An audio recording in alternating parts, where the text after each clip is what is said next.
ഒരുപാട് പ്രിയപ്പെട്ട പ്രേക്ഷകർ ഗുഡ് ആഫ്റ്റർനൂൺ പറയുന്നു. അപ്പോൾ എല്ലാവർക്കും ഒരിക്കൽ കൂടി നല്ല ദിവസം നേരുന്നു. ആദ്യ വാർത്തയിലേക്ക്. Mananthavady MLA OR Kelu മന്ത്രിസഭയിലേക്ക്.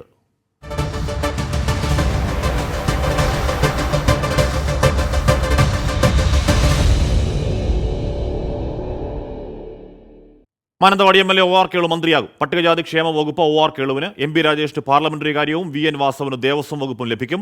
തീരുമാനത്തിൽ സന്തോഷമുണ്ടെന്ന് OR കേളു പ്രതികരിച്ചു. പാർട്ടി തീരുമാനം ഗവൺമെന്റ് തീരുമാനമാണ്, ഉത്തരവാദിത്തമുള്ള ഒരു കാര്യമാണ്.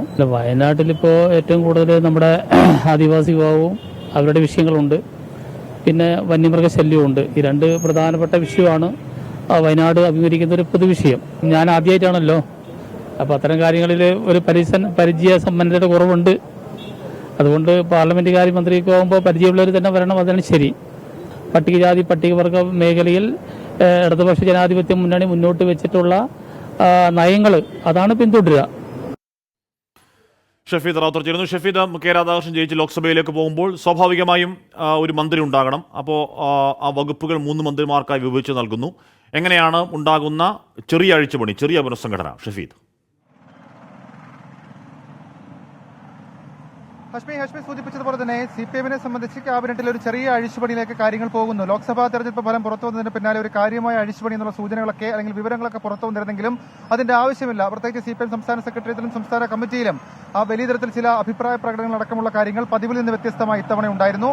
പക്ഷേ അതടക്കമുള്ള കാര്യങ്ങൾ നിലനിൽക്കുമ്പോഴും ഒരു കാര്യമായ അഴിച്ചുപണിയിലേക്ക് കാര്യങ്ങൾ പോകേണ്ടതില്ല എന്നാണ് CPM സംസ്ഥാന കമ്മിറ്റിയുടെ തീരുമാനം. അതിന്റെ അടിസ്ഥാനത്തിൽ കൂടിയാണ് ഇപ്പോൾ കെ രാധാകൃഷ്ണൻ ലോക്സഭയിലേക്ക് പോകുന്ന ആ ഒഴിവിനെ തുടർന്നുണ്ട് ആ ഒഴിവിൽ അദ്ദേഹം വഹിച്ചിരുന്ന പ്രധാനപ്പെട്ട ചുമതലകൾ, ആ ചുമതല 3 പേർക്കായി വീതിച്ചു കൊടുക്കുന്നത്. അതിൽ ഏറ്റവും ശ്രദ്ധേയമായിട്ടുള്ള കാര്യം മാനന്തവാടി MLA ആയിട്ടുള്ള OR കേളു അദ്ദേഹം ക്യാബിനറ്റിലേക്ക് വരുന്നു എന്നുള്ളത് ഏറ്റവും സുപ്രധാനമായിട്ടുള്ള കാര്യമാണ്. പട്ടികജാതി വകുപ്പാണ് അദ്ദേഹത്തിന് നൽകിയിട്ടുള്ളത്. അതേസമയം പാർലമെന്ററി കാര്യം MP രാജേഷിനും ദേവസ്വം വകുപ്പ് VN വാസവനും നൽകി എന്നുള്ളതും ഏറ്റവും സുപ്രധാനമായ ഒരു CPM-ന്റെ തീരുമാനമായി നമുക്ക് കണക്കാക്കാൻ കഴിയും. ഇനി ശ്രദ്ധേയമായിട്ടുള്ള കാര്യം, അതായത് വയനാടിനെ സംബന്ധിച്ച് വയനാടിൽ ഇതുവരെ ഒരു മന്ത്രിസഭാ പ്രാതിനിധ്യം ഇതുമായി ബന്ധപ്പെട്ട് ഉണ്ടായിരുന്നില്ല. അത് ഇതോടുകൂടി, ഈ തീരുമാനത്തോടുകൂടി അതാകുന്നു എന്നുള്ളതും ഏറ്റവും ശ്രദ്ധേയമായിട്ടുള്ള കാര്യം. ഈ OR കേളു എന്ന പേരിലേക്ക് കാര്യങ്ങൾ വരാനുള്ള കാരണം സംസ്ഥാന കമ്മിറ്റിയിൽ അംഗത്വമുള്ള മറ്റ് ദളിത് MLA-മാർ നിലവിൽ CPM-ലില്ല. മാത്രമല്ല പട്ടികവർഗ വിഭാഗത്തിൽ ആരെയും CPM ഇതുവരെ മന്ത്രിയാക്കിയിട്ടുമില്ല. ഇതടക്കമുള്ള ഘടകങ്ങൾ OR കേളുവിനെ സംബന്ധിച്ച് അദ്ദേഹത്തിന് അനുകൂലമായി എന്നുള്ളതാണ് പുറത്തറിയാൻ കഴിയുന്ന സൂചനകൾ. അതേസമയം OR കേളു നമുക്കറിയാം നിലവിൽ പട്ടികജാതി പട്ടികവർഗ ക്ഷേമ സംബന്ധിച്ച് നിയമസഭാ സമിതിയുടെ ചെയർമാനാണ്. മാത്രമല്ല ആദിവാസി ക്ഷേമ സമിതി നേതാവാണ്. സംസ്ഥാന കമ്മിറ്റിയിലെത്തുന്ന ആദ്യത്തെ പട്ടികവർഗ നേതാവ് എന്നുള്ള പ്രത്യേകത അദ്ദേഹത്തെ സംബന്ധിച്ചിട്ടുണ്ട്. ആദിവാസി വിഭാഗത്തിൽ നിന്നുള്ള നേതാവ്. കൂടാതെ ഈ കുറിച്ച സമുദായക്കാരൻ UDF MLA ആയിരുന്ന ജയലക്ഷ്മിയെ തോൽപ്പിച്ചാണ് 2016-ൽ OR കേളു MLA ആകുന്നത്. ഇതാണ് അദ്ദേഹത്തിന്റെ ഒരു പ്രൊഫൈൽ എന്ന് പറയുന്നത്. മാത്രമല്ല പാർട്ടിയുടെ സംഘടനാ തലത്തിൽ അതിന്റെ താഴെ തട്ടിൽ നിന്ന് പ്രവർത്തിച്ച്, അത് ലോക്കൽ കമ്മിറ്റി മുതൽ പ്രവർത്തിച്ച് സംസ്ഥാന കമ്മിറ്റി വരെ എത്തിയെന്നുള്ളൊരു പ്രത്യേകത അദ്ദേഹത്തെ സംബന്ധിച്ചിട്ടുണ്ട്. പ്രവർത്തന പരിചയം അടക്കമുള്ള കാര്യങ്ങൾ അദ്ദേഹത്തിന് ഗുണകരമായി എന്നുള്ളതും ഏറ്റവും ശ്രദ്ധേയമായിട്ടുള്ള കാര്യം. ഏതായാലും മന്ത്രിയായിരുന്ന കെ രാധാകൃഷ്ണൻ ചുമതലയിൽ ഉണ്ടായിരുന്ന 3 പ്രധാനപ്പെട്ട വകുപ്പുകൾ അത് 3ആയി വീതിച്ച് നൽകിക്കൊണ്ട് ഇക്കാര്യത്തിൽ CPM ഒരു തീരുമാനമെടുത്തിരിക്കുന്നു. ഏതായാലും വരും മണിക്കൂറുകളിൽ ഇന്ന് ഉച്ചയ്ക്ക് 2:30 CPM സംസ്ഥാന സെക്രട്ടറി MV ഗോവിന്ദൻ മാധ്യമങ്ങളെ കാണുന്നുണ്ട്. ഈ CPM സംസ്ഥാന കമ്മിറ്റിയിലും അതിന് മുൻപ് ചേർന്ന സംസ്ഥാന സെക്രട്ടേറിയറ്റിലും അടക്കം ഉയർന്നിട്ടുള്ള തിരുത്തൽ നയം സംബന്ധിച്ചിട്ടുള്ള തീരുമാനങ്ങളിൽ ഒരുപക്ഷെ അദ്ദേഹത്തോട് ചോദ്യങ്ങളിൽ ഉയരും. അദ്ദേഹം അതിന് മറുപടിയും നൽകിയേക്കും. ഏതായാലും അതടക്കമുള്ള കാര്യങ്ങളിൽ തീരുമാനം വരും മണിക്കൂർ അറിയാം. ഏതായാലും ക്യാബിനറ്റിൽ ഒരു ചെറിയ മുഖമിനുക്കൽ ഉണ്ടായിരിക്കുന്നു. മാനന്തവാടി MLA അതേപോലെ തന്നെ വയനാട്ടിൽ നിന്നുള്ള ഒരു മന്ത്രിസഭാ പ്രാതിനിധ്യം അതുമായി ബന്ധപ്പെട്ട് ഉണ്ടാകാൻ പോകുന്നു. ഹഷ്മി. ഷഫീദ്, ഒരു മന്ത്രി പോകുമ്പോൾ അദ്ദേഹം കൈകാര്യം ചെയ്തിരുന്ന വകുപ്പുകൾ 3 മന്ത്രിമാർക്കായി വിഭജിച്ചു കൊടുക്കുക എന്ന തീരുമാനത്തിലേക്ക് CPM എത്തുന്നത് എന്തുകൊണ്ടാണ്?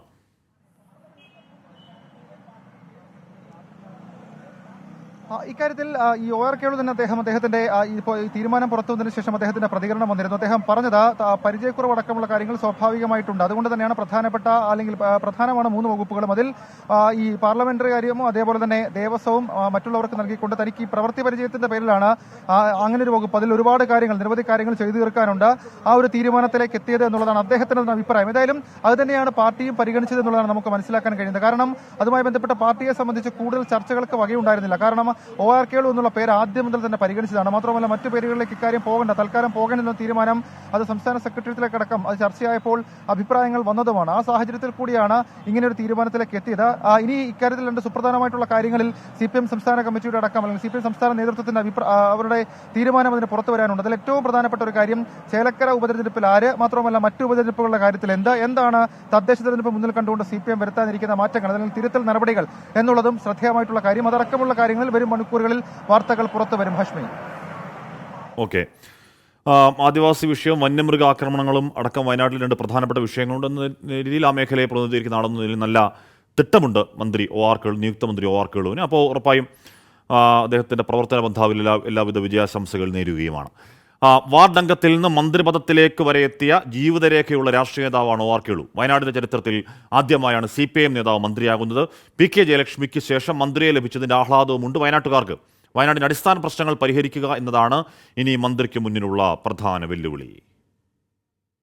വയനാട്ടുകാർക്ക് കേളുവേട്ടനാണ്. ആ വിളിക്ക് പ്രായഭേദമൊന്നുമില്ല. കൊച്ചുകുട്ടികൾ മുതൽ പ്രായത്തിൽ മുതിർന്നവർ വരെ OR കേളുവിനെ കേളുവേട്ടനെന്ന് വിളിച്ചുപോരുന്നു. പാർലമെന്ററി രംഗത്ത് ഇതുവരെ പരാജയമറിയാത്ത രാഷ്ട്രീയ നേതാവ് എന്ന ഖ്യാതി കൂടി ചേർക്കാം OR കേളുവിന്റെ പേരിൽ. 2016 മാനന്തവാടി ബ്ലോക്ക് പഞ്ചായത്ത് അംഗമായിരിക്കെയാണ് നിയമസഭയിലേക്ക് തിരഞ്ഞെടുക്കപ്പെടുന്നത്. മന്ത്രി കൂടിയായിരുന്ന PK ജയലക്ഷ്മിയെ മാനന്തവാടിയിൽ പരാജയപ്പെടുത്തി. തുടർച്ചയായ 10 ആണ്ട് തിരുനെല്ലി പഞ്ചായത്തിന്റെ അധ്യക്ഷനായിരുന്നു. അതിനു മുമ്പ് വാർഡംഗവും. പിണറായി സർക്കാരുകളിൽ ആദ്യത്തെ വയനാടൻ മന്ത്രി. K രാധാകൃഷ്ണനു പകരം മന്ത്രിയാകുമ്പോൾ പാർട്ടിക്കതീതമായ പൊതുസ്വീകാര്യത കൂടിയാണ് കേളുവിന്റെ കൈമുതൽ. പ്രളയത്തിൽ തകർന്നതടക്കമുള്ള റോഡുകളുടെയും പാലങ്ങളുടെയുമെല്ലാം നവീകരണം ഉൾപ്പെടെ വേഗത്തിൽ നടപ്പിലാക്കിയ ജനപ്രതിനിധി എന്ന ജനപ്രീതിയും കേളുവിനുണ്ട്. CPIM സംസ്ഥാന കമ്മിറ്റി അംഗം, ആദിവാസി ക്ഷേമസമിതി സംസ്ഥാന അധ്യക്ഷൻ, ആദിവാസി അധികാർ രാഷ്ട്രീയ മഞ്ച് അഖിലേന്ത്യാ കമ്മിറ്റി അംഗം, SC/ST നിയമസഭാ സമിതി ചെയർമാൻ തുടങ്ങി വിവിധ മേഖലകളിൽ സാന്നിധ്യമറിയിക്കുന്നു. OR കേളു ചുമതലയേൽക്കുമ്പോൾ നേരിടുന്ന വെല്ലുവിളികളും ചെറുതല്ല. മനുഷ്യ വന്യജീവി സംഘർഷം, ആദിവാസി ഭൂമി പ്രശ്നങ്ങൾ, മാനന്തവാടി മെഡിക്കൽ കോളേജിന്റെ വികസനം തുടങ്ങി നിരവധി വിഷയങ്ങൾ പരിഹരിക്കപ്പെടേണ്ടതുണ്ട്. കഴിഞ്ഞ തെരഞ്ഞെടുപ്പിൽ BJP കൈയടക്കിയ കുറിച്യ സമുദായ പിന്തുണയുടെ വീണ്ടെടുപ്പും സ്ഥാനലബ്ധി വഴി സാധ്യമാകുമോ എന്ന് കണ്ടറിയണം. 24 വയനാട്. കള്ളക്കുറിച്ചിയുടെ വിലാപം.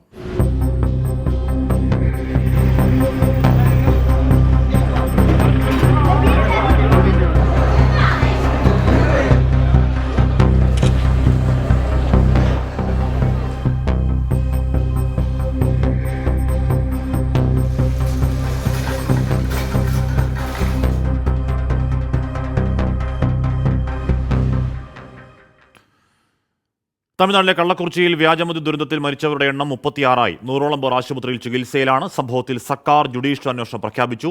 മരിച്ചവരുടെ കുടുംബങ്ങൾക്ക് 10 ലക്ഷം രൂപ വീതവും ചികിത്സയിലുള്ളവർക്ക് അടിയന്തര സഹായമായി 50,000 രൂപ വീതവും സഹായധനം നൽകും.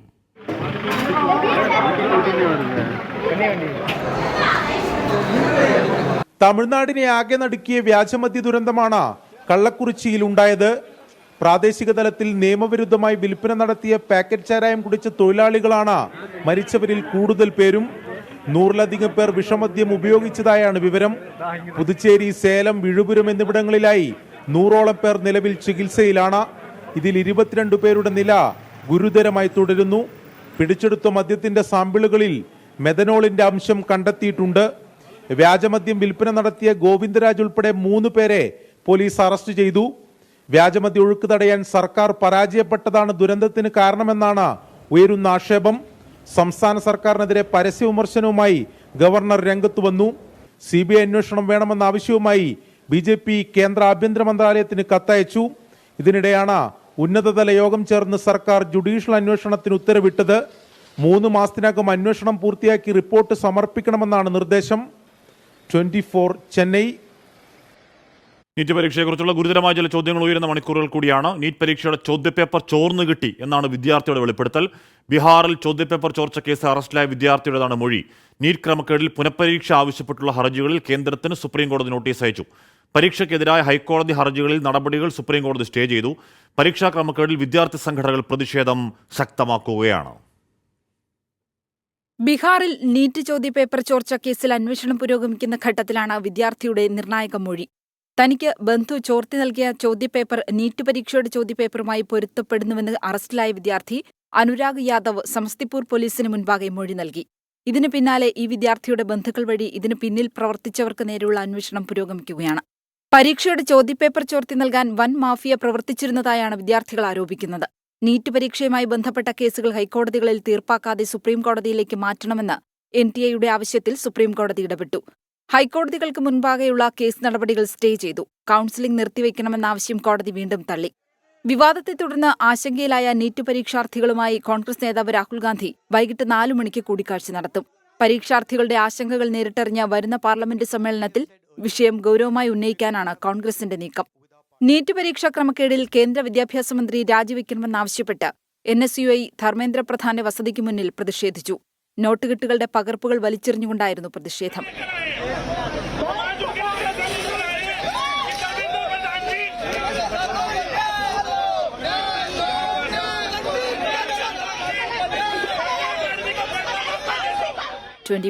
ഡൽഹി. നീറ്റിൽ ആരോപണമായ ഒരു ബീഹാർ ഉപമുഖ്യമന്ത്രി രംഗത്ത് വരുന്നു. അറസ്റ്റിലായവർക്ക് RJD-യുമായി ഉറ്റബന്ധം എന്നൊക്കെ പറയുകയാണ്. എന്തൊക്കെ രാഷ്ട്രീയ ആരോപണം ഉന്നയിച്ചാലും ഒരുപാട് വിദ്യാർത്ഥികൾ പ്രതീക്ഷാപൂർവ്വം എഴുതുന്ന ഒരു പരീക്ഷയാണ്. ഒരുപാട് വിദ്യാർത്ഥികൾ ഉറക്കമളച്ചിരുന്നും കോച്ചിങ്ങിന് പോയും അല്ലെങ്കിൽ റിപ്പീറ്റ് എഴുതിയും ഒക്കെ ചെയ്യുന്ന എല്ലാ വീട്ടിലും ഉണ്ടാവില്ലേ ഓരോരോ കുട്ടികൾ. അപ്പോൾ അവരുടെയൊക്കെ പ്രതീക്ഷകൾക്ക് മേൽ വഞ്ചനയാണ് അത്തരത്തിൽ ഒരു തട്ടിപ്പുണ്ടാവുക എന്ന് പറയുന്നത്. അത് ആ പരീക്ഷാ സംവിധാനത്തിൻ്റെ വിശ്വാസത്തെ ഒന്നാകെ തുലച്ചുകളെന്ന ഒന്നാണ്. ഒരു പരിഹാരമുണ്ടാക്കും. വീണ്ടും ആ വിശ്വാസം തിരിച്ചുപിടിക്കാനുള്ള നീക്കങ്ങൾ ഉണ്ടാകും എന്ന് പ്രതീക്ഷിക്കാം, അല്ലേ? UGC നെറ്റ് പരീക്ഷയിലെ ക്രമക്കേട് പരിശോധിക്കാനുള്ള നടപടികൾ CBI ആരംഭിച്ചു. UGC നെറ്റ് പരീക്ഷ നാഷണൽ ടെസ്റ്റിംഗ് ഏജൻസി റദ്ദാക്കിയതിന് പിന്നാലെയാണ് നടപടി. പരീക്ഷയുടെ സമഗ്രത നഷ്ടപ്പെട്ടതടക്കം CBI പരിശോധിക്കുന്നുണ്ട്. നീറ്റ് പരീക്ഷയിലെ ക്രമക്കേടുകൾ പുറത്തു വരുന്നതിന് പിന്നാലെയാണ് നെറ്റ് പരീക്ഷയിലും സമാനമായ സംഭവം ഉണ്ടായത്. പരീക്ഷയുടെ സമഗ്രത നഷ്ടപ്പെട്ടത് സംബന്ധിച്ച വിവരങ്ങൾ ലഭിച്ചിട്ടുണ്ടെന്ന് NDA ഔദ്യോഗിക വെബ്സൈറ്റിൽ അറിയിച്ചു. UGC നെറ്റ് പരീക്ഷ റദ്ദാക്കിയതിന് പിന്നാലെയാണ് NDA-യുടെ സ്വയം വിമർശനം. 11 ലക്ഷത്തിലധികം വിദ്യാർത്ഥികളാണ് പരീക്ഷ എഴുതിയത്. വിഷയത്തിൽ അന്വേഷണം ആരംഭിച്ച CBI വിദഗ്ധരുടെ സഹായത്തോടെ ഇന്ത്യൻ സൈബർ ക്രൈം കോർഡിനേഷൻ സെന്ററിന്റെ നിഗമനങ്ങൾ പരിശോധിക്കാൻ ആരംഭിച്ചു. CBI ഡയറക്ടറുടെ മേൽനോട്ടത്തിൽ വിവിധ സംഘങ്ങളായി തിരിഞ്ഞാണ് പരിശോധന. പരീക്ഷാ പ്രക്രിയയിൽ ഏറ്റവും ഉയർന്ന തലത്തിൽ സുതാര്യതയും പവിത്രതയും നഷ്ടപ്പെട്ടതായി വിദ്യാഭ്യാസ മന്ത്രാലയവും സമ്മതിച്ചു. പുതിയ പരീക്ഷ പിന്നീട് നടത്തും.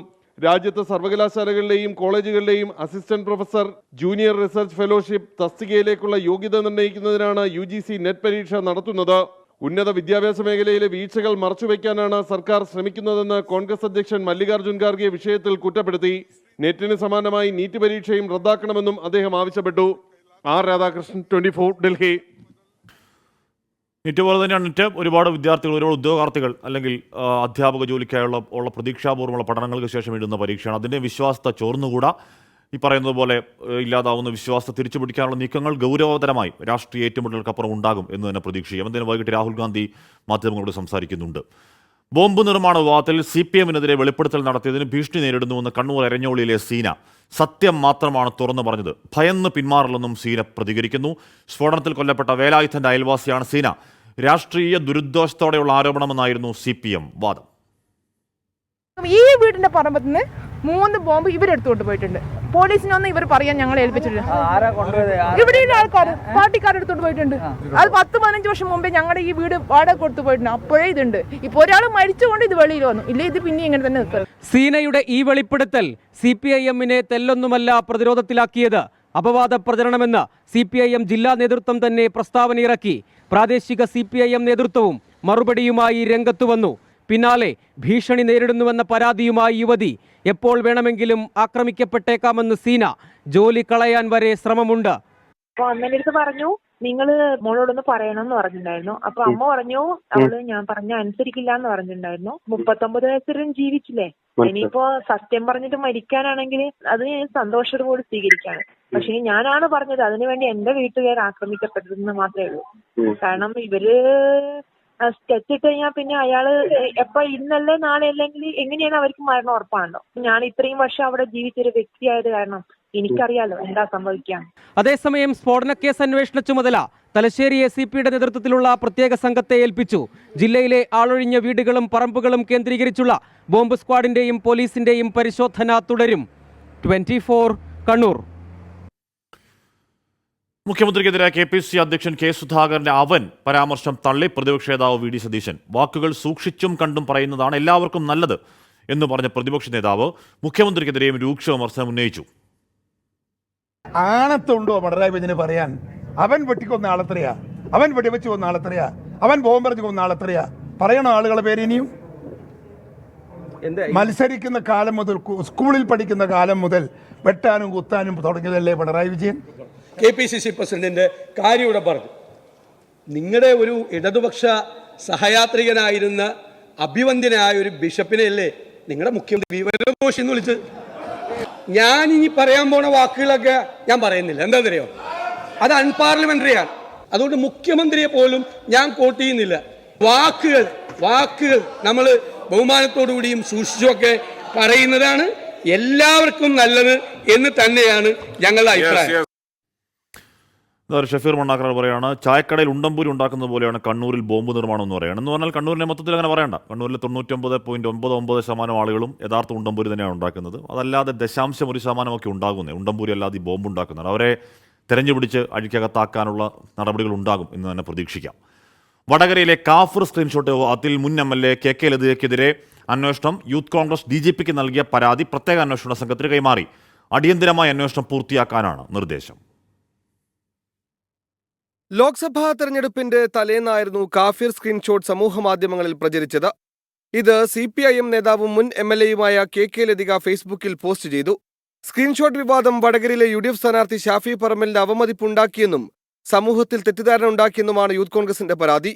ലോക്കൽ പോലീസ് പരാതി നിരസിച്ചതോടെ DGPക്ക് നൽകിയ പരാതിയിലാണ് പ്രത്യേക അന്വേഷണ സംഘത്തിന് കൈമാറിയത്. എത്രയും വേഗം അന്വേഷണം നടത്തി റിപ്പോർട്ട് സമർപ്പിക്കാനാണ് നിർദ്ദേശം.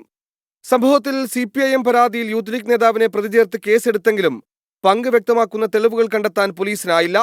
എന്നാൽ KK ലതികയ്ക്ക് പിന്തുണ പ്രഖ്യാപിച്ച് CPIM കോഴിക്കോട് ജില്ലാ നേതൃത്വം രംഗത്തെത്തിയിരുന്നു. 24 കോഴിക്കോട്. വെൽക്കം ബാക്ക് പ്രിയപ്പെട്ട പ്രേക്ഷകരെ. തമിഴ്നാട് കള്ളക്കുറിച്ചിയിലെ വ്യാജമദ്യ ദുരന്തത്തിൽ 3 പേർ അറസ്റ്റിലായി. 5 പേർ കൂടി കസ്റ്റഡിയിൽ നിന്നാണ് സൂചന. ചീഫ് സെക്രട്ടറിയോട് ഗവർണർ RN രവി റിപ്പോർട്ട് ആവശ്യപ്പെട്ടു.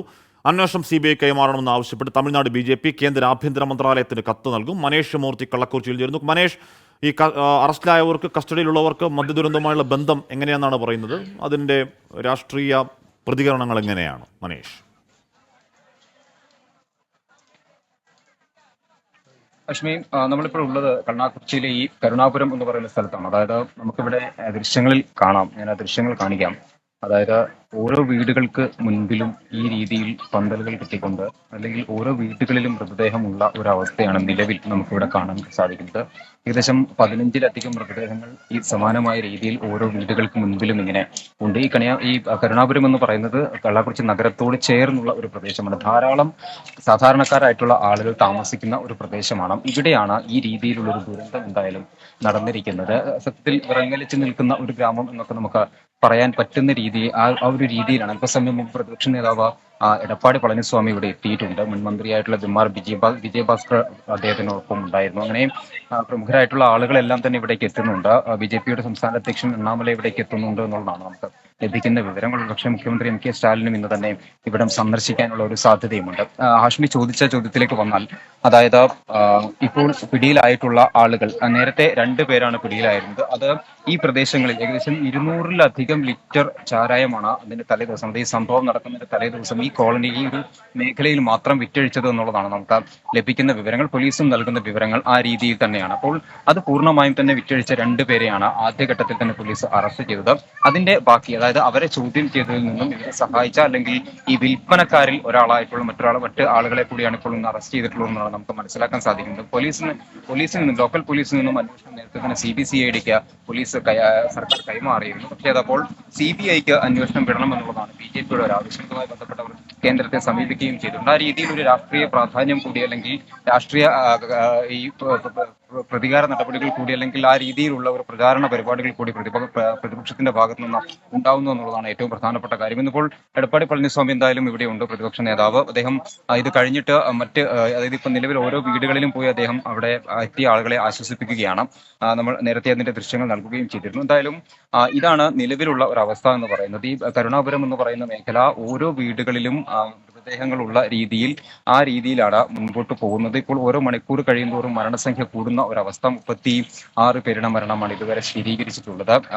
സംസ്ഥാന സർക്കാർ ആണെങ്കിൽ കൃത്യമായ നടപടികൾ ഇതിലെടുക്കുന്നുണ്ട് എന്നവർ പറയുന്നു. അതായത് പക്ഷേ ഈ ഒരു ഘട്ടത്തിൽ, അതായത് അവസാന ഘട്ടത്തിലാണ് ഇത്തരത്തിലുള്ള നടപടികളിലേക്ക് കടക്കുന്നത് എന്നുള്ളതാണ് ഏറ്റവും ദാരുണമായ ഒരു കാര്യമെന്ന് പറയുന്നത്. ഇത്രയധികം ആളുകൾ മരിക്കേണ്ടി വന്നു ഇതിനു വേണ്ടി എന്നുള്ളതാണ് ഏറ്റവും പ്രധാനം. ഇതിൽ 100-ലധികം ആളുകൾ ഇപ്പോഴും ആശുപത്രികളിൽ ഉണ്ട് എന്നുള്ളതാണ് നമുക്ക് ലഭിക്കുന്ന വിവരങ്ങൾ. അത് ഇവിടെ കള്ളാക്കുറിച്ചി ആശുപത്രിയിലും സേലം, വിഴിപ്പുരം, അതുപോലെ തന്നെ പുതുച്ചേരിയിലുള്ള ജിപ്മർ ആശുപത്രിയിലും സമാനമായ രീതിയിൽ ആളുകളുണ്ട്.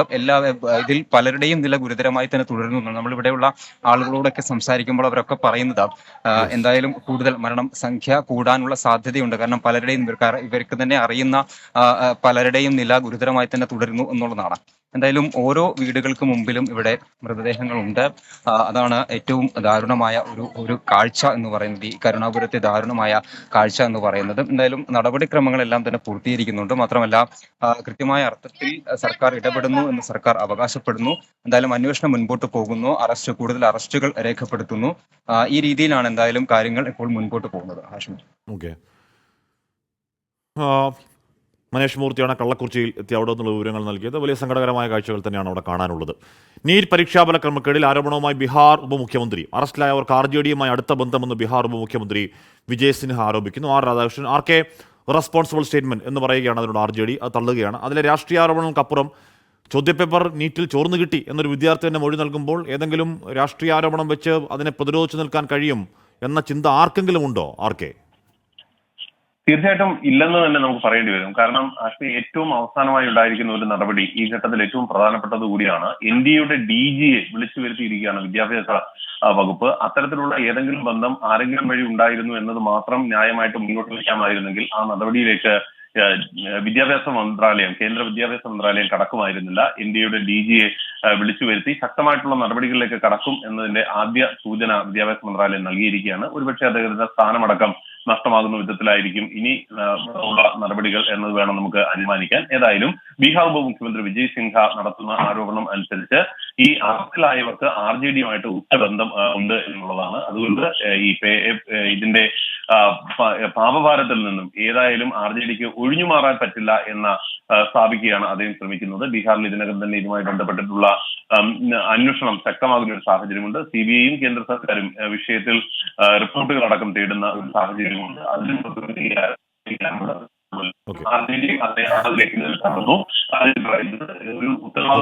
റേഞ്ച് പ്രശ്നമുണ്ടെന്ന് എന്തായാലും NDAയുടെ ഡയറക്ടർ അടക്കം വിളിച്ചു വരുത്താണ്. നേരത്തെ പറഞ്ഞതുപോലെ നീറ്റ് എന്ന് പറയുന്നത് രാജ്യത്തെ ഒരുപാട് വിദ്യാർത്ഥികൾ അതിനുവേണ്ടി അഹോരാത്രം പണിയെടുക്കുന്നതാണ്. ഇപ്പോൾ ഞാൻ പറഞ്ഞ പാവപ്പെട്ട മേഖലയിലെ വിദ്യാർത്ഥികൾക്കൊക്കെ ഒരു വർഷം പോയി നിന്ന് കാശ് മുടക്കി പഠിക്കാനാവുന്നില്ല എന്നൊക്കെ പറയുമ്പോൾ പോലും ഒരുപാട് കുട്ടികൾ അത്തരത്തിൽ പഠിക്കുന്നവരാണ്. അങ്ങനെ ഒരുപാട് പേരുടെ പ്രതീക്ഷ എന്ന് പറഞ്ഞാൽ മെഡിക്കൽ മേഖലയിലേക്കും എഞ്ചിനീയറിംഗ് മേഖലയിലേക്കൊക്കെ ഒരു കരിയർ ഓപ്ഷൻ എന്നുള്ളതിൽ കടന്നു ചെല്ലാൻ ഒരുപാട് പേർ ആസ്പിറേഷനെ കരുതുന്ന മേഖലയാണ്. അതിൻ്റെ വിശ്വാസത്തെ ഇത്തരത്തിൽ തകർന്നു പോകുന്നത് അങ്ങേയറ്റം സങ്കടകരമാണ്. തിരിച്ചുപിടിക്കാനുള്ള നീക്കങ്ങൾ ഉണ്ടാകുമെന്ന് പ്രതീക്ഷിക്കുകയും ചെയ്യാം. മലബാറിലെ +1 സീറ്റ് പ്രതിസന്ധിയിൽ പ്രതിഷേധം ശക്തമാക്കി പ്രതിപക്ഷ വിദ്യാർത്ഥി സംഘടനകൾ. മലപ്പുറത്ത് റീജിയണൽ ഡെപ്യൂട്ടി ഡയറക്ടർ ഓഫീസ് പൂട്ടിയിട്ടായിരുന്നു MSF പ്രതിഷേധം. DD ഓഫീസിലേക്ക് എത്തിയ KSU പ്രവർത്തകർ ഓഫീസിനകത്ത് പ്രതിഷേധിച്ചു. കോഴിക്കോട്ടും KSUവിൻ്റെ പ്രതിഷേധമുണ്ടായി.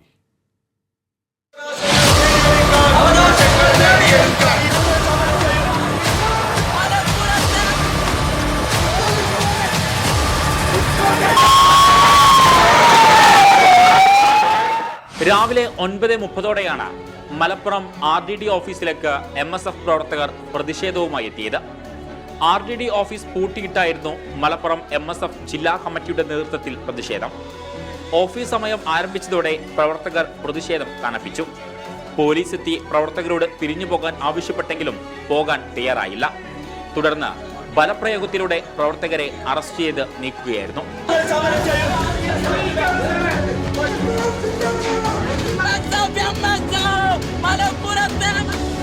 തുടർന്ന് 10 മണിയോടെയാണ് മലപ്പുറം DD ഓഫീസിലേക്ക് KSU പ്രവർത്തകർ പ്രതിഷേധവുമായി എത്തിയത്.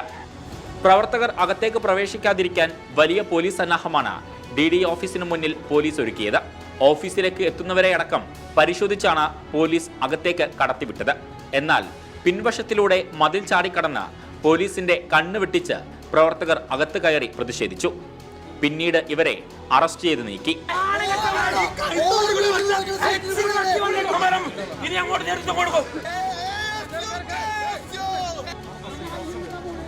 തുടർന്ന് 12 മണിയോടെ മറ്റൊരു സംഘം KSU പ്രവർത്തകരും വീണ്ടും പ്രതിഷേധവുമായി DDO ഓഫീസിലേക്കെത്തി.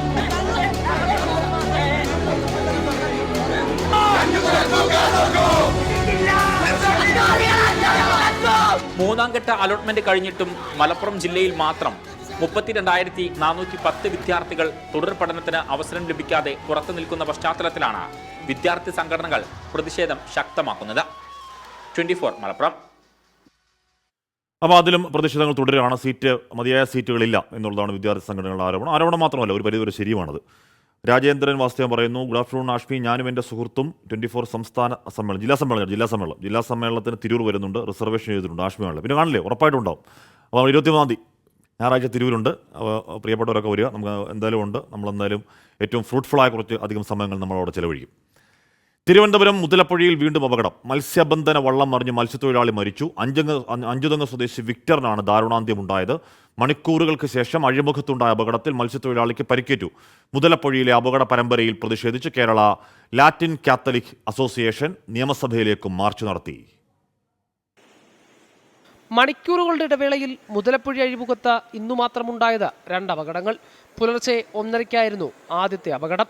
മത്സ്യബന്ധനം കഴിഞ്ഞ് മടങ്ങി വരവെ അഴിമുഖത്തുണ്ടായ ശക്തമായ തിരയിൽപ്പെട്ട് വള്ളം തലകീഴായി മറിയുകയായിരുന്നു. സംഭവത്തിൽ അഞ്ചുതെങ്ങ് സ്വദേശി വിക്ടറിന് ജീവൻ നഷ്ടമായി. ഒപ്പമുണ്ടായിരുന്ന 3 മത്സ്യത്തൊഴിലാളികൾ നീന്തി രക്ഷപ്പെട്ടു. മണിക്കൂറുകൾക്ക് ശേഷം പുലർച്ചെ 5:30-യോടെ രണ്ടാമത്തെ അപകടം. മത്സ്യബന്ധനത്തിനായി കടലിലേക്ക് പോകവെ ശക്തമായ തിരയിൽപ്പെട്ട് വള്ളം മറിഞ്ഞു.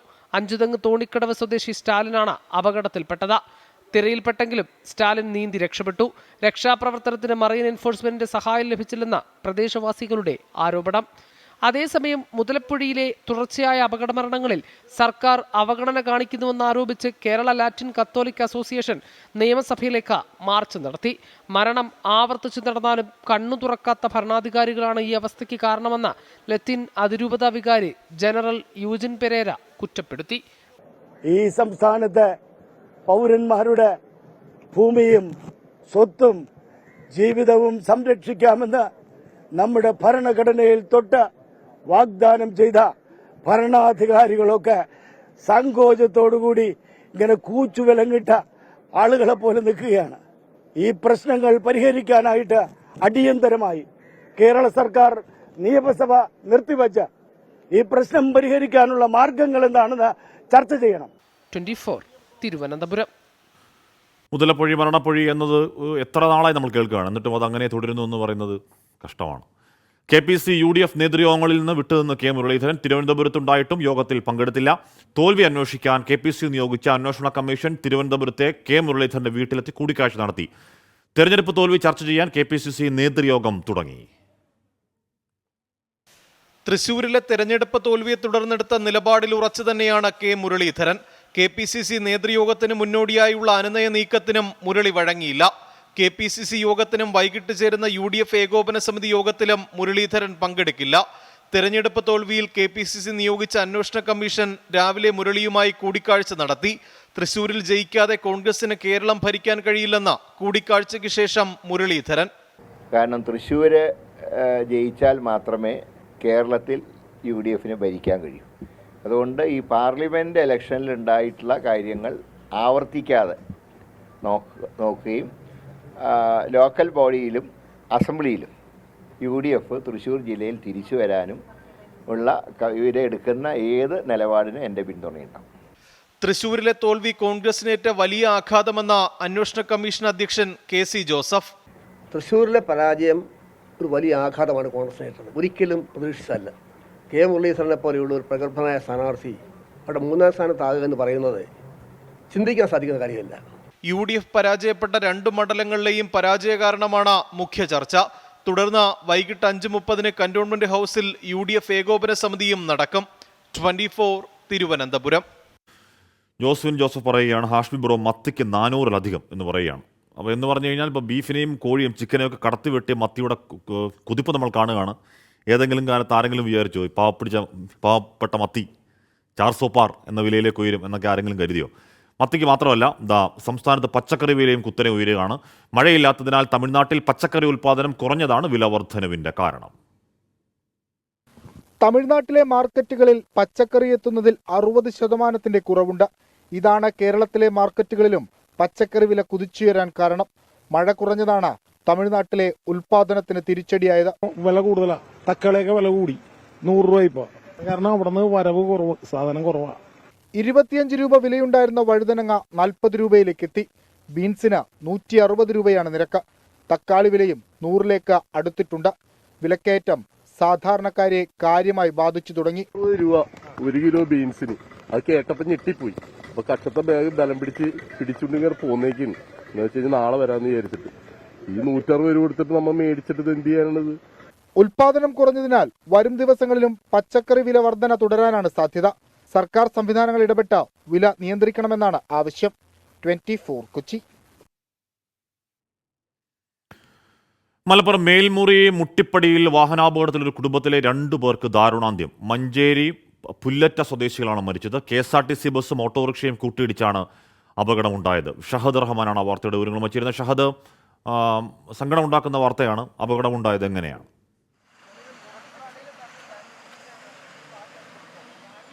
ഹാഷ്മി, അല്പസമയം മുൻപാണ് ഈ സംഭവം നടക്കുന്നത്. മലപ്പുറം നഗരത്തോട് ചേർന്നിട്ടുള്ള സ്ഥലമാണ് ഈ സംഭവം നടക്കുന്നത്. അതായത് ഈ ഓട്ടോ റോഡിന്റെ റോങ് സൈഡായിട്ട് വരികയായിരുന്നു. ആ സമയത്ത് കോഴിക്കോട്ടേക്ക് പോവുകയായിരുന്ന KSRTC ബസ്സാണ് ഇടിച്ചു കയറിയത്. അതായത് KSRTC ബസ്സിലേക്ക് ഈ ഓട്ടോ ഇടിച്ചു കയറുകയായിരുന്നു. വാപ്പയും അതുപോലെ തന്നെ മക്കളുമാണ് ഈ വണ്ടിയിലുണ്ടായിരുന്നത്, ഈ ഓട്ടോയിലുണ്ടായിരുന്നത് എന്നുള്ള കാര്യമാണ് നിലവിൽ നമുക്ക് ലഭ്യമാകുന്ന വിവരം. മോങ്ങം തൃപ്പഞ്ചി സ്വദേശികളായ ഫിദ അതുപോലെ തന്നെ അഷ്റഫ് എന്നിവരാണ് ഇപ്പോൾ മരിച്ചിട്ടുള്ളത്. അഷ്റഫാണ് വാപ്പ. അഷ്റഫായിരുന്നു ഈ വാഹനം ഓടിച്ചുകൊണ്ടിരുന്നിട്ടുണ്ടായിരുന്നത്. ബാക്കി ഒരാളുടെ നില ഗുരുതരമാണ് എന്ന് പറയുന്നുണ്ട്. ഇപ്പോൾ മലപ്പുറം ജില്ലാ ആശുപത്രിയിലേക്ക് ഈ മരിച്ച 2 പേരുടെ മൃതദേഹവും അതുപോലെ തന്നെ ഈ ഗുരുതരമായിട്ട് പരിക്ക് പറ്റിയ ആളെയും മാറ്റിയിട്ടുണ്ട് എന്നുള്ളതാണ്. നമുക്ക് ഈ ദൃശ്യങ്ങളിൽ കാണാം. ഇപ്പോൾ ഈ ഓട്ടോ ഇവിടെ ഉണ്ട്. അതിൻ്റെ CCTV ദൃശ്യങ്ങളും ഇപ്പോൾ നമ്മൾ സ്ക്രീനിൽ കാണിക്കുന്നു എന്ന് നമ്മൾ പ്രതീക്ഷിക്കുന്നു. CCTV ദൃശ്യത്തിൽ കൃത്യമായിട്ട് ഈ അപകടം എങ്ങനെയാണ് സംഭവിച്ചത് എന്നത് വളരെ വ്യക്തമാണ്. കാരണം ഈ ഓട്ടോ എന്തുകൊണ്ടാണ് അത്തരത്തിൽ റോങ് സൈഡ് കയറി ബസ്സിന്റെ മുന്നിലേക്ക് പോകുന്നത് എന്നുള്ളതിനെ കുറിച്ച് പിടിയും കിട്ടുന്നില്ല CCTV കണ്ടു കഴിഞ്ഞാൽ. ഹാഷ്മി, അത് സംബന്ധിച്ച് ഒരു വ്യക്തത നിലവിലെ സാഹചര്യത്തിൽ ലഭ്യമല്ല. കാരണം അത് ഈ ഓട്ടോ സൈഡാക്കാൻ വേണ്ടിയിട്ട് നിർത്തിയതാണോ എന്ന കാര്യത്തിൽ ഒരു സംശയമുണ്ട്. പക്ഷേ അത് സംബന്ധിച്ച് ഒരു വ്യക്തതയില്ല. ഓട്ടോ എങ്ങനെയാണ് ഈ റോങ് സൈഡിലേക്ക് കയറിയത് എന്നുള്ളത്. ഇപ്പോൾ നമ്മൾ ഈ റോഡിൻ്റെ അരികുവശത്തായിട്ടാണ് നിൽക്കുന്നത്. ഈ ഓട്ടോ നമുക്ക് കാണാം, ഓട്ടോ പൂർണ്ണമായിട്ടും തകർന്നിട്ടുണ്ട്. ഒപ്പം തന്നെ ഇതിൻ്റെ റോഡിൻ്റെ ഓപ്പോസിറ്റ് സൈഡായിട്ട് ഇപ്പോൾ ആ KSRTC ബസ്സും നിർത്തിയിട്ടുണ്ട്. KSRTC ബസ്സിൽ കാര്യമായിട്ട് ആളുകൾ ഉണ്ടായിരുന്നില്ല എന്നുള്ളതാണ് ഏറ്റവും പ്രധാനപ്പെട്ട കാര്യം. കാരണം അതുകൊണ്ട് കൂടുതൽ അപകടങ്ങളിൽ, അതായത് ബസ്സിലുണ്ടായിരുന്ന ആർക്കും കാര്യമായിട്ട് പരിക്കുകളൊന്നും പറ്റിയിട്ടില്ല. ഡ്രൈവറും അതുപോലെ തന്നെ കണ്ടക്ടറും ഒക്കെ ഉണ്ടായിരുന്നുള്ളൂ. ഇതിപ്പോൾ ഈ സംഭവം നടക്കുന്നത് മേൽമുറിയാണ്, മുട്ടിപ്പടി എന്ന് പറയും കൃത്യമായിട്ട് പറഞ്ഞാൽ. അതായത് മഴദിൻ അതിൻ്റെയൊക്കെ സമീപത്തോട് ചേർന്നുകൊണ്ടാണ് ഈ സ്ഥലം ഉള്ളത്. ഇപ്പോൾ ദൃശ്യങ്ങളിൽ കാണാം ഓട്ടോ പൂർണ്ണമായിട്ടും തകർന്ന് അല്ലെങ്കിൽ ഒരു ഭാഗത്തേക്ക് പൂർണ്ണമായിട്ടും മറഞ്ഞ് കിടക്കുന്ന ഒരു ദൃശ്യമാണ്. നിലവിലെ സാഹചര്യത്തിൽ ഇപ്പോൾ ഏറ്റവും പുതുതായിട്ട് വരുന്ന അപ്ഡേഷൻ അനുസരിച്ച് മരണം 3 എന്ന തരത്തിൽ വിവരങ്ങൾ ലഭ്യമാകുന്നുണ്ട്. അത് സംബന്ധിച്ച അന്തിമ സ്ഥിരീകരണം അല്പസമയത്തിനകം ഉണ്ടാകും എന്നുള്ളതാണ് നമുക്ക് മനസ്സിലാക്കാൻ സാധിക്കുന്നത്. ഇപ്പോൾ ഈ മരിച്ച 2 പേരുടെയും മൃതദേഹം ഈ മലപ്പുറം ജില്ലാ ആശുപത്രിയിലാണ് സൂക്ഷിച്ചിരിക്കുന്നത്. മറ്റേത് ഗുരുതരാവസ്ഥയിലായിരുന്നു എന്നാണ് കഴിഞ്ഞ മണിക്കൂറുകളിൽ നമുക്ക് ലഭ്യമായിരുന്ന വിവരം. പക്ഷേ നിലവിലെ സാഹചര്യത്തിൽ മരണം 3 എന്ന വിവരം കൂടി പുറത്തേക്ക് വരുന്നുണ്ട്. ഹാഷ്മി സൂചിപ്പിച്ചതുപോലെ തന്നെ അല്ലെങ്കിൽ ചോദിച്ചതുപോലെ തന്നെ എന്തിനാണ് ഈ ഓട്ടോ റോങ് സൈഡ് വന്നത് അല്ലെങ്കിൽ ഇത് സൈഡാക്കാൻ വന്നതാണോ എന്നത് സംബന്ധിച്ചൊന്നും ആർക്കും ഒരു വ്യക്തതയില്ല. സ്വാഭാവികമായിട്ടും അത് ഈ ഓട്ടോയിൽ ഇരിക്കുന്ന ആൾക്ക് മാത്രമേ അറിയുകയുള്ളൂ എന്താണ് ഇതുമായി ബന്ധപ്പെട്ട് സംഭവിച്ചത് എന്നുള്ള കാര്യം. പക്ഷേ വളരെ ദാരുണമായിട്ടൊരു സംഭവമാണ്. എന്തായാലും ചെറിയ രീതിയിലുള്ള ചാറ്റൽ മഴയും ഇപ്പോൾ മലപ്പുറത്തുണ്ട്. ഒരുപക്ഷെ ഇനി നിയന്ത്രണം വിട്ടാണോ ഈ ഓട്ടോ ഇങ്ങോട്ടേക്ക് പോയത് എന്നതടക്കമുള്ള കാര്യങ്ങളിൽ ഒരു വ്യക്തത വരേണ്ടതുണ്ട്. എന്തായാലും ഏറെ ദുഃഖം നിറഞ്ഞ ഒരു വാർത്തയാണ് ഈ ഒരു ഘട്ടത്തിൽ മലപ്പുറത്ത് നിന്ന് ഈ ഉച്ച സമയത്ത് പുറത്തു വരുന്നത്. നിലവിൽ സ്ഥിരീകരിച്ച വിവരം അനുസരിച്ച് 2 പേരുടെ മരണമാണ് സ്ഥിരീകരിച്ചത്. മോങ്ങം തൃപ്പഞ്ചി സ്വദേശികളായ ഫിദ 13 വയസ്സാണ്, അതുപോലെ തന്നെ അഷ്റഫ് 45 എന്നിവരുടെ മരണമാണ് നിലവിൽ ഔദ്യോഗികമായിട്ട് സ്ഥിരീകരിച്ചിട്ടുള്ളത്. ഒരാൾ കൂടി മരിച്ചു എന്ന് പറയുന്നുണ്ട്. അത് സംബന്ധിച്ചുള്ള വിശദാംശങ്ങൾ ലഭ്യമായി വരുന്നതേ ഉള്ളൂ.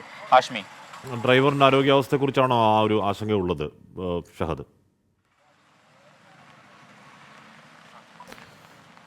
ശരിതാ, ഇർഷാദ് പുല്ലുവട്ട പറയുന്നു ഓട്ടോക്കാരൻ ഉറങ്ങിയോ ഹാൻഡിൽ കുടുങ്ങിയോ എന്ന് ചോദിക്കുകയാണ്. എന്ന് പറഞ്ഞാൽ അത് ആ ദൃശ്യങ്ങൾ കാണുമ്പോൾ എന്തിനാണ് ഓട്ടോ ഇപ്പോൾ KSRTC ബസ് അത്ര വലിയ വേഗതയിലൊന്നുമല്ല, അദ്ദേഹത്തിന് നിയന്ത്രിക്കാൻ കഴിയുന്നതിൻ്റെ പരിമിതിക്കപ്പുറം KSRTC ചവിട്ടി നിർത്തുന്നുമുണ്ട്. പക്ഷേ അങ്ങേയറ്റം ദാരുണമായ അപകടം ഉണ്ടാകുന്നു മലപ്പുറത്ത്.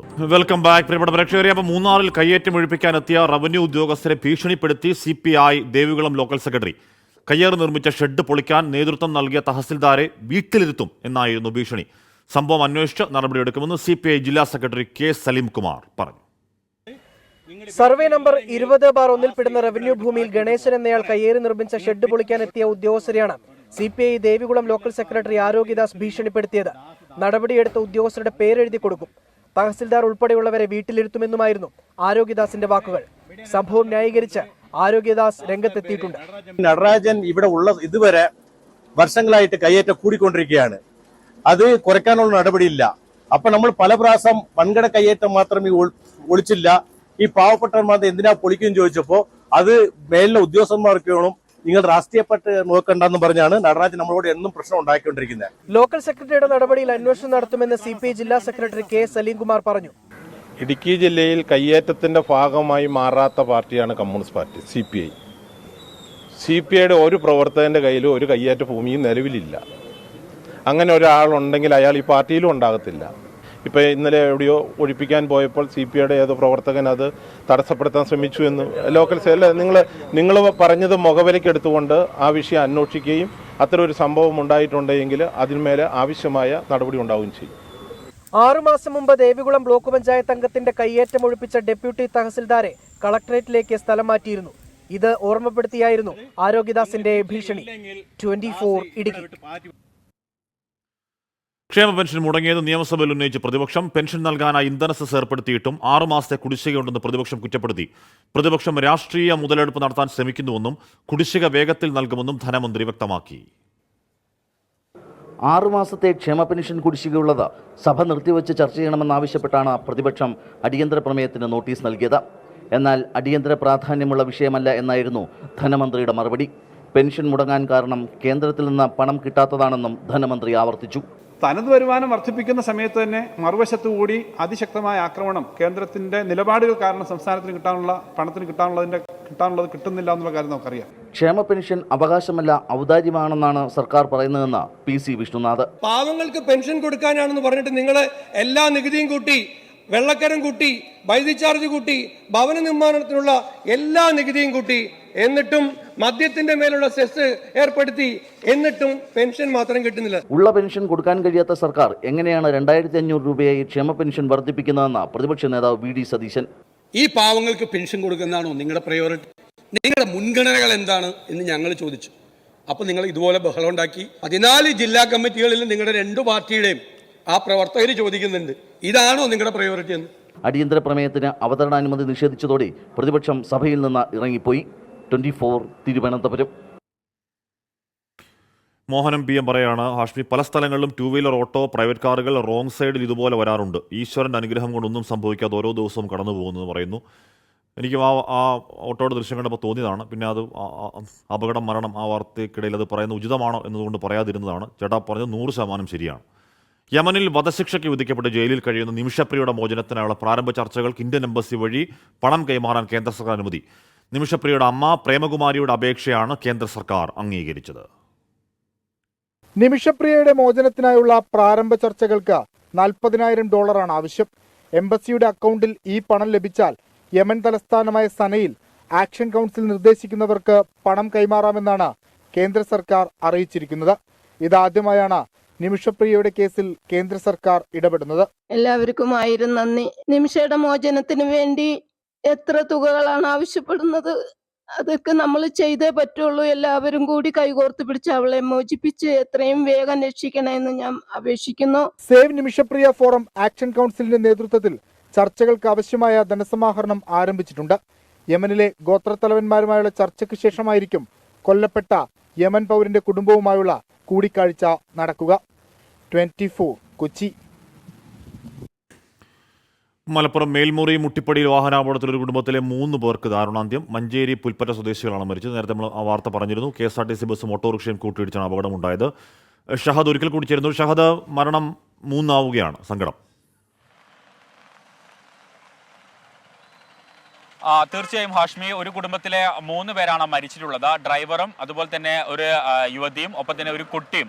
അങ്ങനെ 3 പേരാണ് ഇപ്പോൾ ഈ സംഭവത്തിൽ മരിച്ചിട്ടുള്ളത് എന്നുള്ളത്, ഈ അപകടത്തിൽ മരിച്ചിട്ടുള്ളത് എന്നുള്ളതാണ്. അല്പസമയം മുൻപാണ് ഈ അപകടം നടന്നത്. ഇപ്പോൾ ഈ CCTV നിൽക്കുന്ന ഈ ഷോപ്പിലെ അല്ലെങ്കിൽ ഈ സംഭവം നടക്കുന്ന സമയത്തുണ്ടായിരുന്ന ദൃക്സാക്ഷി ഇപ്പോൾ 24-നൊപ്പം ചേരുകയാണ്.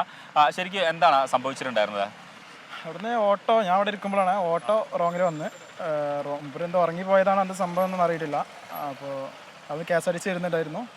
അപ്പോൾ റോഡിൻ്റെ ആ സൈഡിലായിട്ട് ഒന്ന് KSRTC ഒന്ന് ഇടിച്ചപ്പോൾ തന്നെ അത്യാവശ്യം നല്ല ആക്സിഡൻറ്റ് സംഭവിച്ചിട്ടുള്ളത്. അതിൽ ഒരു സ്ത്രീയും ഒരു കുട്ടിയും ഒരു ആളും ഉണ്ടായിരുന്നു. ഡ്രൈവറും ആ ചെറിയ കുട്ടിയും അപ്പോൾ തന്നെ ഏകദേശം ഡെത്തായ പോലെയാണ് സ്പോട്ടിൽ തന്നെ. കാരണം വായിലൂടെയും ചെവിയിലൂടെയൊക്കെ ബ്ലഡ് വന്നിട്ടുണ്ട്. അവരെ എടുത്ത് അപ്പോൾ തന്നെ ഹോസ്പിറ്റലിൽ എടുത്ത് പോയപ്പോൾ അവിടുന്ന് ഓലെന്ന് കൺഫേം ചെയ്തു ഈ ചെറിയ കുട്ടിയും ഇയാളും ഡെത്തായിട്ടുണ്ടെന്ന്. പിന്നെയുള്ള അതിൻ്റെ സ്ത്രീ ഒരു 10 മിനിറ്റ് കഴിഞ്ഞതിന് ശേഷം അവരും കൺഫർമേഷൻ തന്നു സ്ത്രീയും ഡെത്തായിട്ട്. അങ്ങനെ 3 പേരും മരണപ്പെട്ടിട്ടുണ്ട്. ഇത് എന്താ ശരിക്കും ഉറങ്ങിപ്പോയതാണോ അല്ലെങ്കിൽ ഓട്ടോ സൈഡാക്കാൻ ശ്രമിച്ചതാണോ? എന്താണ് അങ്ങനെ നിങ്ങൾക്ക് എന്താ തോന്നി ഇവിടുന്ന് കാണുമ്പോൾ? സൈഡാക്കാൻ ശ്രമിച്ചതായി എനിക്ക് തോന്നുന്നില്ല. അവർ അവിടുന്ന് റോങ് ആയി വരും. എനിക്ക് തോന്നുന്നത് എന്താ ഉറങ്ങിയതാവാം അല്ലെങ്കിൽ വേറെ എന്തെങ്കിലും സംഭവിച്ചതാവാം എന്നറിയാം. KSRTC ആരുണ്ടല്ലോ, ഡ്രൈവർ മാത്രമേ ഉണ്ടായിട്ടുള്ളൂ. നേരെ ഇങ്ങോട്ടേക്ക് പോവുകയായിരുന്നു, റോങ് സൈഡിലേക്ക് അങ്ങ് കയറി കൊടുക്കുകയായിരുന്നു, ബസ്സിൻ്റെ ഉള്ളിലേക്ക് കയറിയായിരുന്നു. അതെ KSRTC പരമാവധി അടുപ്പിച്ചിട്ടുണ്ട് റോഡ് സൈഡിലേക്ക്. പക്ഷേ ഈ ഓട്ടോ റോങ്ങായി റോഡിൻ്റെ സൈഡിലേക്ക് അങ്ങോട്ട് പോയതാണ്. അങ്ങനെയാണ് ഹാഷ്മി. കാരണം ഓട്ടോ അവിടുന്ന്, അതായത് ഈ ദൂരത്തുനിന്ന് വരുന്ന സമയത്ത് റോങ് സൈഡിലാണ് വന്നിട്ടുണ്ടായിരുന്നത്.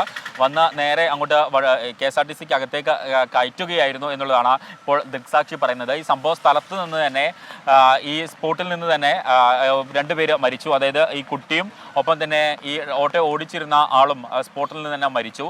പിന്നീട് ഈ യുവതി ആശുപത്രിയിൽ കൊണ്ടുപോകും വഴിയാണ് മരിച്ചിട്ടുള്ളത്. ഇപ്പോൾ നമ്മൾ നിൽക്കുന്നത് ഈ റോഡിൻ്റെ എതിർവശത്താണ്. ഈ എതിർവശത്ത് കാണാം ഈ KSRTC നിർത്തിയിട്ടുണ്ട്. ഈ KSRTC ഇവിടെയാണ്. KSRTC ആളുകളൊന്നും ഉണ്ടായിരുന്നില്ല, ഡ്രൈവർ മാത്രമേ ഉണ്ടായിരുന്നുള്ളൂ. കോഴിക്കോട്ടേക്ക് പോകുന്ന KSRTC. ഒരു കുടുംബത്തിലെ 3 പേരെന്ന് പറയുമ്പോൾ അച്ഛനും അമ്മയും മകളുമാണോ അത്? വണ്ടി ഓടിച്ചിരുന്ന അച്ഛൻ, അങ്ങനെയാണോ കരുതേണ്ടത്?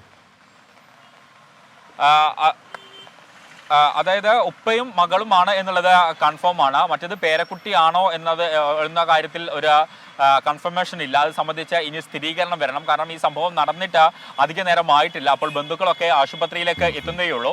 മലപ്പുറം ജില്ലാ ആശുപത്രിയിലാണ് ഇപ്പോൾ ഈ മൃതദേഹങ്ങൾ സൂക്ഷിച്ചിട്ടുള്ളത്.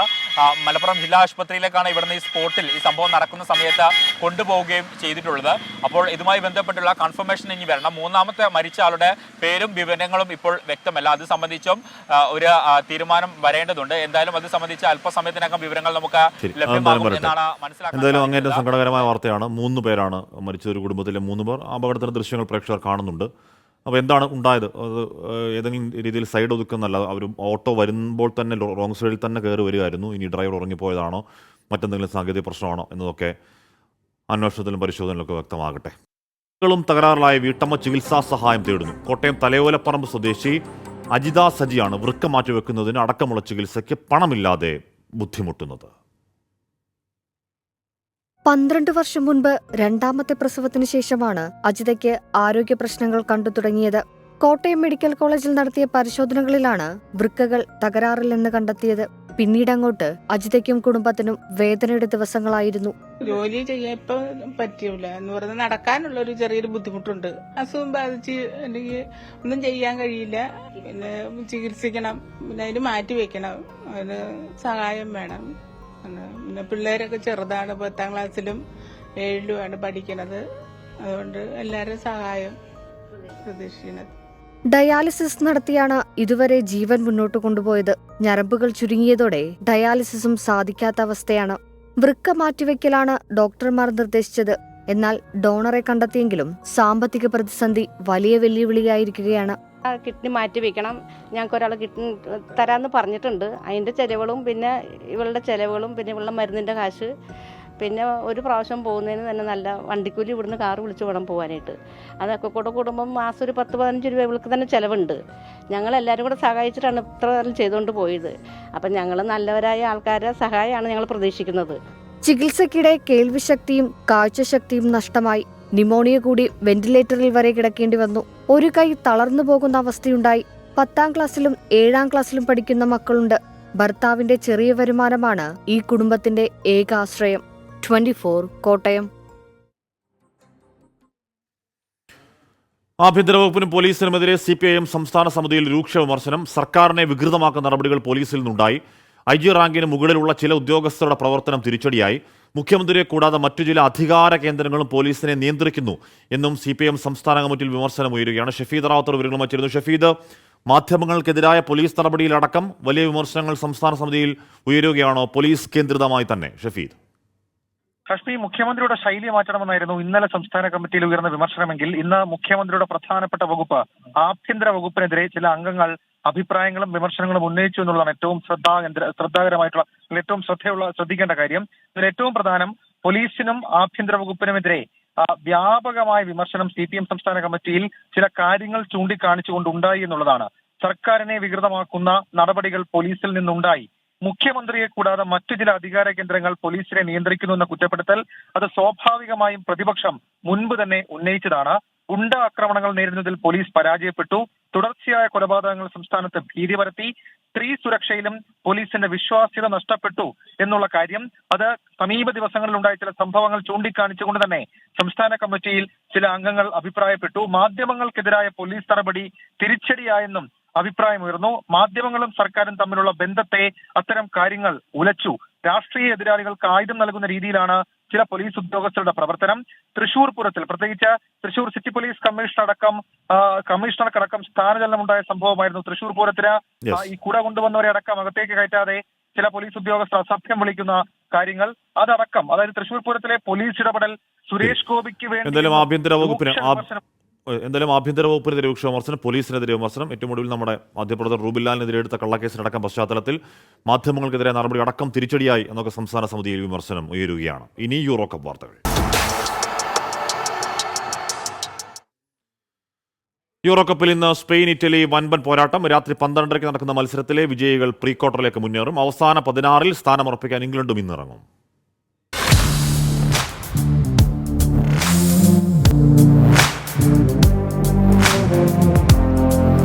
മരണക്കയമായ ഗ്രൂപ്പ് ബിയിൽ നിന്ന് പ്രീ ക്വാർട്ടറിന്റെ കരപിടിക്കുന്നത് ആദ്യമാരായിരിക്കും. നിലവിലെ ചാമ്പ്യന്മാരായ ഇറ്റലിയോ അതോ UEFA നേഷൻസ് ലീഗ് ജേതാക്കളായ സ്പെയിനോ? രാത്രി 12:30 ജർമ്മനിയിലെ വെൽറ്റിൻസ് അരീനയിലാണ് പെരും പോരാട്ടം. രണ്ടാം ജയമാണ് സ്പെയിന്റെയും ഇറ്റലിയുടെയും ലക്ഷ്യം. സ്പെയിൻ എതിരില്ലാത്ത 3 ഗോളിന് ക്രൊയേഷ്യയെ തകർത്തു തുടങ്ങിയപ്പോൾ അൽബേനിയക്കെതിരെ 1-2 ഗോളിനായിരുന്നു ഇറ്റലിയുടെ ജയം. കഴിഞ്ഞ യൂറോ കപ്പിൽ ഇരുവരും മുഖാമുഖം വന്നപ്പോൾ മത്സരം 1-1 സമനിലയിൽ പിരിഞ്ഞു. എന്നാൽ നേഷൻസ് ലീഗിലെ 2 കളിയിലും സ്പെയിൻ ജയിച്ചു കയറി. പ്രീ ക്വാർട്ടറിൽ ഇടമുറപ്പിക്കാൻ ഇംഗ്ലണ്ടും ഇന്നിറങ്ങും. രാത്രി 9:30 നടക്കുന്ന മത്സരത്തിൽ ഡെൻമാർക്കാണ് എതിരാളികൾ. ആദ്യ മത്സരത്തിൽ സെർബിയയോട് 1 ഗോളിന് കടന്നുകൂടുകയായിരുന്നു ഇംഗ്ലണ്ട്. ഡെൻമാർക്ക് സ്ലൊവേനിയയോട് 1-1 സമനില വഴങ്ങുകയും ചെയ്തു.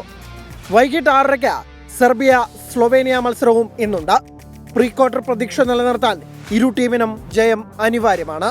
Sports desk 24. അപ്പോൾ നമ്മുടെ ആ ഉച്ച വാർത്തായാത്ര തൽക്കാലം പൂർണ്ണമാവുന്നു.